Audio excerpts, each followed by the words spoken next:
Nah, kali ini gue mau ceritain kejadian yang ada miripnya sama film Bangku Kosong. Jadi ini cerita tentang salah satu SMA terkenal di Jakarta. Kejadian ini sekitar tahun 90-an. Jadi ada perempuan namanya Kika. Kika ini kelas 2 SMA. Kika tipe anak yang aktif di sekolah. Dia ikut ekskul dan ikut OSIS juga. Pokoknya tipe-tipe anak gaul di SMA gitu Moy, Bi. Mukanya cantik, badannya bagus, benar-benar idaman laki-laki di SMA. Jadi waktu itu, pas hari Senin, pas bel sekolah bunyi, Kika tuh belum sampai, dia telat 15 menit. Akhirnya pas dia sampai sekolah, untungnya pagar tuh masih dibuka. Dia masih boleh masuk ke sekolahnya. Dia lari masuk ke kelasnya sambil ngos-ngosan. Kika nih panik banget karena jam pelajaran pertama itu tuh pelajaran matematika. Dan gurunya terkenal killer banget. Kita sebut aja gurunya nih namanya Pak Seno. Pas Kika sampai depan pintu kelas, pelajaran udah mulai. Kika di situ takut banget, tapi daripada dia bolos, akhirnya dia beraniin diri untuk ngetok pintunya. Pas diketok, tok-tok, "Assalamualaikum Pak, maaf saya telat." Terus Pak Seno ini bilang, "Kamu ini baru hari Senin aja udah telat, sana duduk." Akhirnya Kika minta maaf dan langsung duduk di bangkunya Kika. Kika ini posisi duduknya tuh di pojok kiri paling belakang. Terus pelajaran udah dimulai seperti biasa. Dan pas banget di hari itu mereka ada ulangan harian. Pas Kika lagi ngerjain, Pak Seno tuh selalu ngeliatin ke arah Kika dari meja guru. Sampai Kika tuh gak fokus buat ngerjain ulangannya. Akhirnya Kika ngerjainnya buru-buru dan selesai paling pertama. Pas dia kasih kertas ulangannya ke Pak Seno, ternyata Pak Seno langsung nilai di situ juga. Setelah nilai ulangannya dikasih, ternyata Kika tuh kaget banget, dia dapat 5 nilainya. Dan Pak Seno juga agak marah bilang ke Kika, "Kika, kamu kalau peduli sama nilai kamu, ketemu saya pulang sekolah ya di kelas ini." Di situ Kika setuju, karena nilai dia juga kurang bagus kan. Akhirnya bel jam pulang sekolah bunyi. Semua murid-murid udah siap-siap mau pulang. Tapi Kika tetap diam di kursinya sambil nungguin Pak Seno masuk ke kelas. Karena tadi mereka udah janjian kan. Iya benar. Kika nungguin kira-kira udah sampai 1 jam, gak datang-datang juga nih Pak Seno. Jam pulang sekolah anak SMA kan jam 3 sore ya biasanya. Iya. Berarti ini udah jam 4 sore, Kika masih di kelasnya dan belum ada tanda-tanda dari Pak Seno. Dan Kika sendirian nih? Sendirian. Oke. Akhirnya Kika mutusin untuk keluar kelas mau ke ruang guru buat nyamperin Pak Seno. Pas Kika mau keluar kelas, tiba-tiba Pak Seno ini datang. Terus Pak Seno bilang, "Maaf ya, saya tadi input nilai dulu di ruang guru." Setelah dari situ, akhirnya mereka bareng-bareng lanjut masuk ke ruang kelas. Terus Pak Seno duduk di kursi meja guru yang di depan. Kika narik bangku dan duduk di depan meja Pak Seno. Di situ Pak Seno ngobrol sama Kika, nanyain mau dikasih ulangan tambahan atau gimana. Tapi selama ngobrol tuh Pak Seno ngeliat kemana-mana gitu. Kemana-mana maksudnya? Nah Moe, lo bisa ngerasain kan kalau lawan bicara lo lagi ngobrol sama lo, tapi matanya tuh gak ngeliat ke mata lo. Nah si Kika tuh ngerasain dari si Pak Seno ini. Pak Seno ngeliat ke bagian badannya Kika terus-terusan Moe.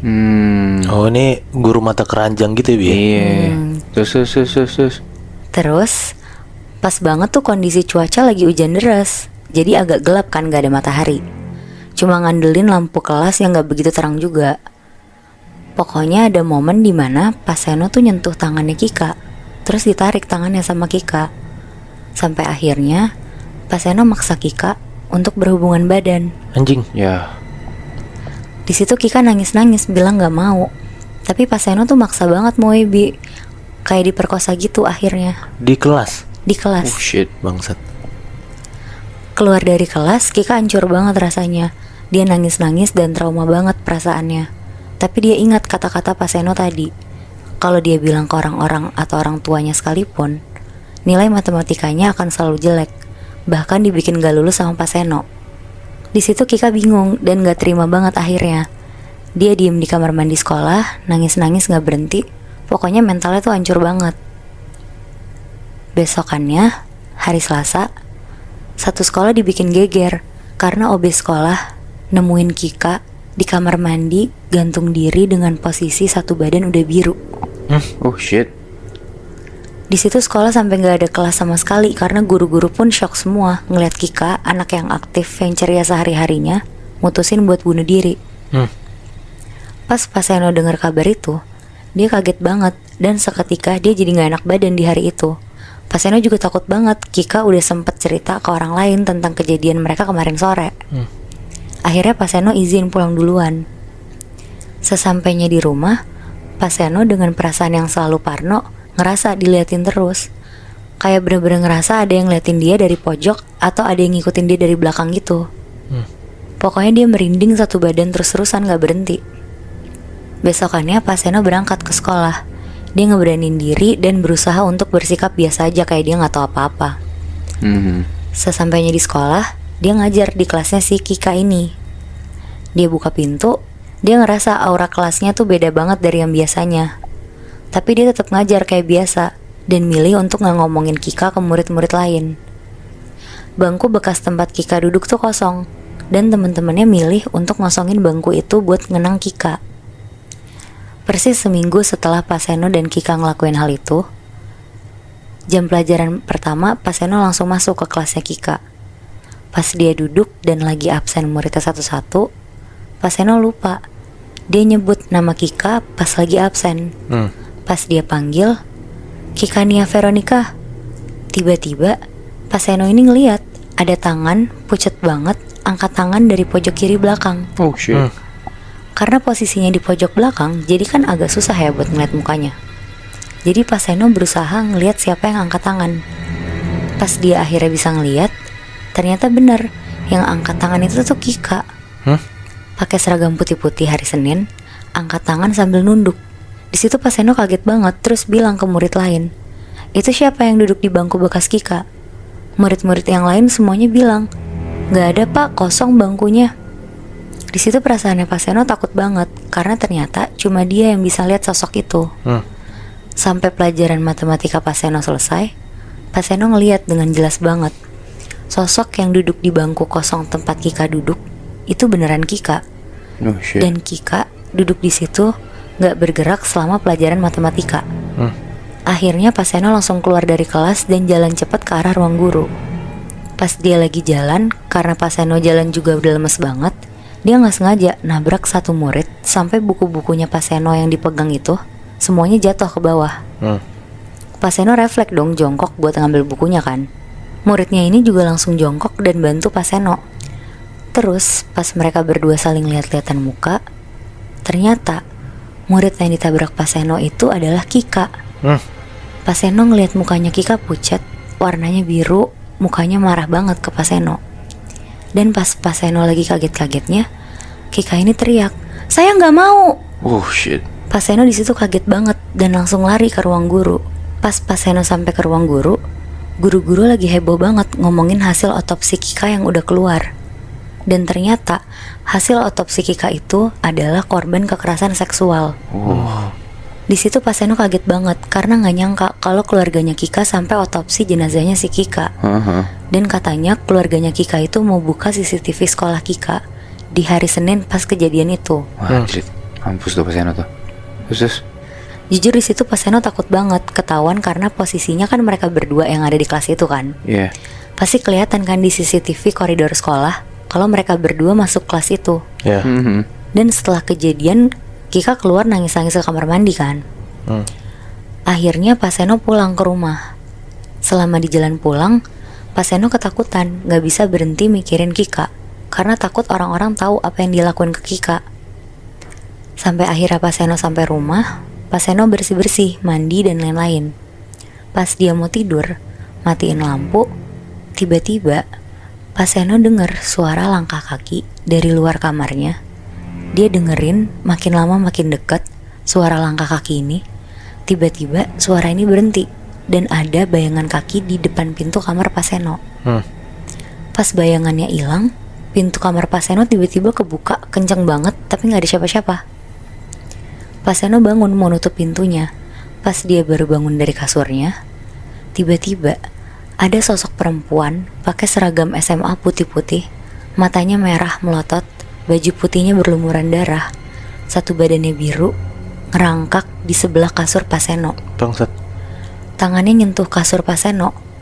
Mukanya marah sambil ngeliatin Pak Seno diem aja gak bergerak. Anjing. Di situ Pak Seno takut banget sambil teriak-teriak, "Kika, maafin saya, saya janji saya akan mengakui perbuatan saya. Tolong jangan ganggu saya lagi." Setelah Pak Seno bilang gitu, gak lama dari situ Kika hilang gitu aja. Besok paginya Pak Seno datang ke sekolah. Di situ Pak Seno ngerasa guru-guru tuh ngeliatin Pak Seno dengan muka yang gak biasanya. Ternyata di sekolah udah banyak polisi karena CCTV di hari kejadian itu udah kebuka dan kelihatan di situ Pak Seno dan Kika berdua di dalam ruangan kelas. Dan ketika Kika keluar dari ruang kelas, dia nangis-nangis dan lari ke kamar mandi. Akhirnya Pak Seno ngajuin diri dan dibawa sama polisi terus diproses sesuai hukum.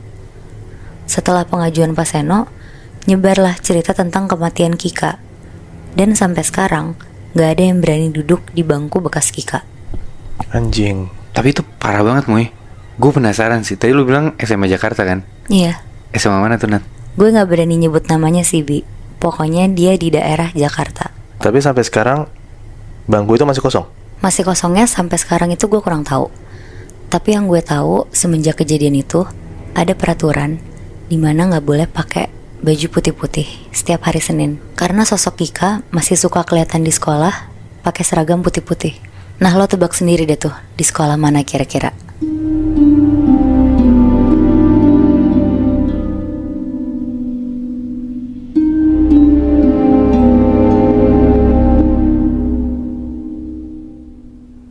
Lo tau film Keramat? Tahu? Gue pernah dengar. Film ini tahun 2009 yang konsepnya tuh kayak film dokumenter gitu kan, Nat? Iya benar. Oke. Film ini kayak nyeritain ada sekelompok orang yang mau bikin film di satu tempat di Indonesia, dan mereka ngalamin hal mistis di sana. Nah, cerita yang gue dapat ini benar-benar mirip banget kayak film Keramat itu. Jadi ada satu kelompok anak-anak mahasiswa gitu, Nat, bersembilan. Di sini mereka emang tugas akhirnya mengharuskan mereka buat bikin film pendek buat syarat kelulusannya. Nah, berangkatlah mereka ke suatu tempat ini dari Jakarta ke daerah Jawa Barat buat bikin film pendeknya. Mereka ngedatangin satu tempat dekat pegunungan yang gak bisa gue sebutin nama daerahnya apa. Jadi mereka tinggal di sana, di satu penginapan kecil yang dekat sama tempat mereka syuting. Rencana mereka syuting itu sekitar 2-3 harian doang lah, di dekat lereng gunung itu. Jadi suasana tempat itu kayak dingin, kanan kirinya pohon, ada jalanan tapi cuman kecil doang. Pokoknya tuh mereka mau bikin kayak vibes film mereka tuh macam-macam kayak di desa-desa luar negeri gitu lebih, Nat. Nah, konsep filmnya mereka itu kayak anak-anak kuliahan lagi mau liburan, camping sambil api unggunan gitu. Ya. Di hari pertama mereka sampai, mereka nyampe sekitar jam 2 siang. Mereka langsung ke penginapan dulu buat istirahat dan rapi-rapi lah. Jam 4-an sore, mereka mulai tuh syutingnya. Dari jam 4 sore sampai jam 7, mereka syuting tuh gak ada kendala sama sekali. Tapi mulai masuk jam 7-an ke atas, mereka barulah ngerasain hal mistis di sana. Di jalan menuju gunung gitu, kalau misalnya malam kan pasti sepi dong, gelap banget juga kan. Nah, mereka tuh syuting di tempat itu. Dan salah satu case-nya namanya Axel, kayak di dalam hutan gitu. Dia ngeliat ada cewek baju putih ngintip dari balik pohon, dan cewek itu tuh senyum-senyum sambil kayak gitu. Aduh. Gue udah males banget nih kalau kayak gini. Terus. Nah, si Axel tuh langsung ngomong, "Woi, lu liat kesana deh, gue ngeliat cewek ngintipin gue anjir," gitu. Nah, pas teman-teman yang ngeliat ke arah pohon yang Axel tunjuk, mereka tuh gak ngeliat apa-apa sama sekali. Salah satu anak yang ada di sana juga bilang kayak, "Udahlah cuek aja anjir, gak usah dipikirin, orang kita niatnya cuma bikin tugas doang, lu makanya jangan mikir yang enggak-enggak." Lanjutlah mereka syuting sampai jam 9 malam. Nah, di jam 9 malam ini mereka syuting karena ada scene kayak mereka tuh harus duduk melingkar di api unggunnya sambil kayak bakar-bakaran gitu, tendaan gitu. Nah, pas lagi ngerekam anak-anak lagi bakar-bakaran itu, ada namanya Ferdi yang tugasnya buat jadi kameramen. Ngelihat dari kameranya kalau ada cewek duduk juga di antara anak-anak yang lagi ngelingkarin api unggunnya. Di situ tuh Ferdi langsung kayak manggil anak-anak buat ngeliat tuh hasil rekamannya kan. Pas dilihat, ternyata bener. Dari 7 orang yang melingkar itu, salah satunya ada sosok cewek yang bentuknya tuh kayak kabur-kabur nggak jelas gitu, dan cewek itu duduk di antara mereka. Di situ tuh mereka makin gak enak perasaannya, dan mereka mutusin aja buat balik ke penginapan. Di hari kedua mereka syuting, mereka mulai sekitar jam 1-an siang. Dan rencananya mau sampai malam lagi buat beresin scene bakar-bakar yang kemarin nggak jadi di take kan. Oh iya Iya, iya. Kan masih ada utang scene kan hitungannya. Bener. Terus. Syuting sampai jam 5. Mereka istirahat dulu di pendopo gitu. Dan rencana jam setengah 7-an abis maghrib mereka baru lanjut lagi. Pendoponya tuh kayak ada di pinggir jalanan kecil gitu Bi, Nat. Dan kanan kiri pendopo ini pun juga pepohonan. Dan di jalanan depan pendopo ini nggak ada yang lewatin juga gitu. Tapi posisinya pendopo sama tempat yang mereka nanti syuting bakar-bakaran itu nggak jauh, tinggal rada masuk dikit lah ke dalam hutannya. Iya. Si Ferdi tuh iseng ngeliat teman-temannya duduk rebahan sambil sebat di pendopo tuh. Ferdi iseng buat ngerekam-rekamin gitulah. Nah pas mereka lagi duduk-duduk enak-enakan di pendopo sekitar jam 6 sore, tiba-tiba mereka semua dengar kalau misalnya Kiara tuh ketawa-tawa sendiri Bi, Nat. Ya. Terus? Ketawa-tawa itu bener-bener ketawa-tawa tipis tapi kayak cekikan gitu loh, kayak gitu lah. Males banget. Nah di situ tuh anak-anak langsung pada bingung dan langsung nyamperin Kiara lah. Ki lu kenapa? Ki lu nggak apa-apa kan? Pokoknya pada bilang gitulah, pada ngajak ngobrol Kiara lah. Nah di situ Kiara dari yang tadi ketawa sambil nunduk, tiba-tiba sekarang kepalanya ngedongak ke atas sambil ngomong, kalian ngapain di sini? Ya anjing. Kemasukan dia. Nah iya, semua orang ketakutan karena mereka tahu kalau misalnya Kiara kesurupan. Tapi si Ferdi ini walaupun lagi takut pun dia tuh tetap nge-roll filmnya, tetap ngerekamin semua kejadian lah. Iya. Pas tiba-tiba Ferdi ngarahin kameranya ke muka si Kiara, tiba-tiba sosok yang ada di dalam badannya Kiara ini ngomong, pergi kamu dari sini, jangan ganggu saya. Sambil nunjuk Ferdi tuh, muka Ferdi tuh bener-bener tunjuk sama si sosok cewek ini. Terus? Nah di situ kondisi langsung chaos banget lebih, Nat. Langsung jadi pada nggak kepikiran buat lanjutin filmnya kan. Nah salah satu dari anak-anak itu yang namanya Vira itu ngidein buat bawa Kiara aja ke penduduk desa itu, siapa tahu di desa tuh ada yang bisa nolongin si Kiara ini kan. Diiyain dia tuh sama anak-anak si ide Vira ini. Baru banget anak-anak mau bawa Kiara naik motor buat balik ke dekat penginapan, tiba-tiba mereka ngelihat semua kalau misalnya Kiara lari kenceng banget masuk ke dalam hutan. Wah anjing. Kabur dia. Kabur. Di situ tuh anak-anak langsung kelimpungan banget Bi, Nat. Karena kondisinya kan udah gelap, udah maghrib, mereka harus masuk ke hutan dan nyari Kiara kan. Nah mereka sekarang jadi berlapan. Tadi kan gue bilang mereka bersembilan. Kiara cabut jadi berlapan kan. Jadi mereka ngide buat bagi 3 kelompok mencar buat nyari si Kiara ini. Berarti per kelompok 3-3-2. Betul. Nah si Axel ini ngomong, ketemu gak ketemu si Kiara, kita kumpul lagi pokoknya jam 8 ya gitu. Nah dari 3 kelompok ini yang cuma berdua ini adalah Ferdi sama Vira. Di situ mencar lah mereka kan. Ferdi dan Vira tuh nyari-nyari Kiara tuh sambil teriak-teriak lah. Tapi tetap kamera Ferdi itu tetap ngerekam semua aktivitas mereka. Pas mereka udah di tengah hutan banget, yang mana juga mereka nggak tahu titik mereka ada di mana. Tiba-tiba flash kamera yang Ferdi pegang itu hidup mati sendiri. Nah tapi hidup mati sendiri tuh cuman pas lagi Ferdi madep ke arah kanan. Kalau misalnya dia muter ke kiri, ke depan, ke belakang, flashnya hidup aja Bi, normal-normal aja gitu. Nah pas diperhatiin lagi sama Ferdi dan Vira, arah kanan yang bikin lampu Ferdi itu hidup mati sendiri ternyata mengarah ke pohon yang gede banget di tengah hutan. Pohonnya tuh kayak pohon beringin yang udah banyak akar gantung yang menjalar turun ke bawah gitu lebih, Nat. Bayangkan? Iya. Yang pohon tua gitu ya. Iya. Terus. Nah, mereka dari kejauhan merhatiin tuh ke arah pohon itu kan. Dan pas mereka perhatiin lagi dengan detail, mereka ngeliat kalau misalnya di atas pohon itu ada cewek, rambutnya tuh panjang banget nutupin muka si cewek ini, lagi duduk di atas dahan pohon yang gede itu sambil bengong.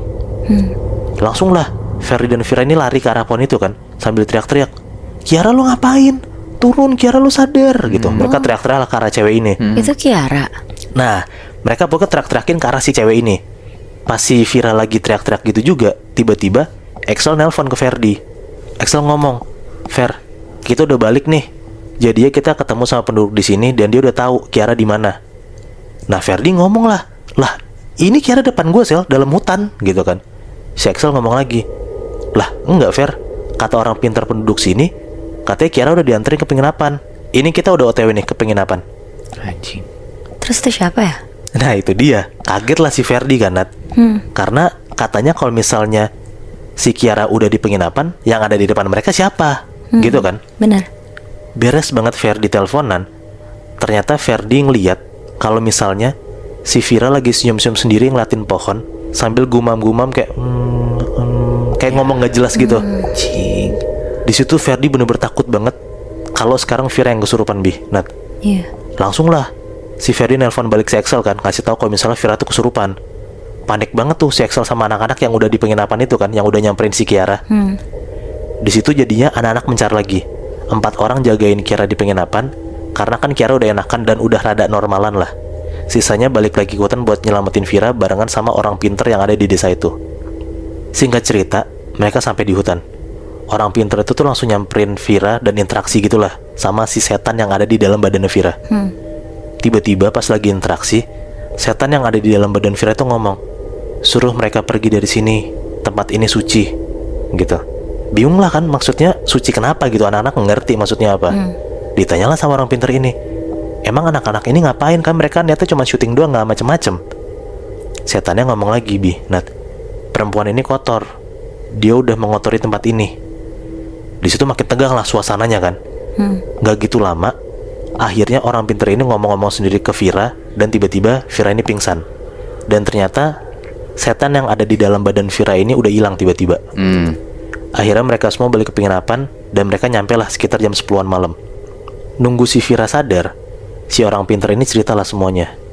Ternyata dia pas lagi di jalan ketemu sama Kiara. Dia ngelihat kayaknya ada yang gak beres dari anak ini. Dan pas dideketin sama si orang pinter ini, diajak ngobrol, ternyata bener, Kiara kesurupan. Di situ tuh langsung disembuhin sama si orang pinter ini, dan dibawalah Kiara ke penginapannya dia. Terus juga yang masalah Vira. Kenapa Vira juga kena? Karena ternyata Vira dan Kiara ini lagi dapet.